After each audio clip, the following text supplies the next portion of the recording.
श्री गोपाळ कृष्ण भगवान की जय। लीला नंबर 156। आप देव भटास प्रल्हाद विद्या नाकारणे।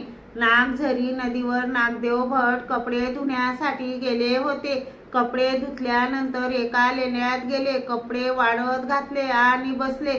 तेवढ्यात एक पुरुष आला। तो त्यांच्यावर तलवारीने वारंवार वार करू लागला, पण तलवार पाण्यातून जशी निघून जाते तशी शरीरातून निघून जात होती। जसे जसे वार होत होते तसतसे त्यांना सुखच वाटत होते।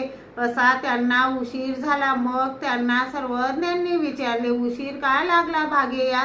त्यांनी सांगितले, जीजी, मी एका लेण्यात गेलो होतो, तेथे कपडे धुवून वाळत घातले आणि मी बसलो। तेवढ्यात तेथे एक पुरुष आला व तलवारीने माझ्यावर वार करू लागला। जसा जसा तो वार करायचा तसे तसे मला सुखच वाटत होते। तर ते काय होते जी? सर्वज्ञांनी सांगितले, ती प्रल्हादाची विद्या होती। तर ती विद्या मला झाली का? सर्वज्ञांनी श्रीमुकुटानेच नाही म्हटले तरी अनुभवले ते कसे? सर्वज्ञांनी सांगितले, तुम्ही आमच्या जवळ राहता म्हणून तसे दिसले। श्री गोपाळ कृष्ण भगवान की जय।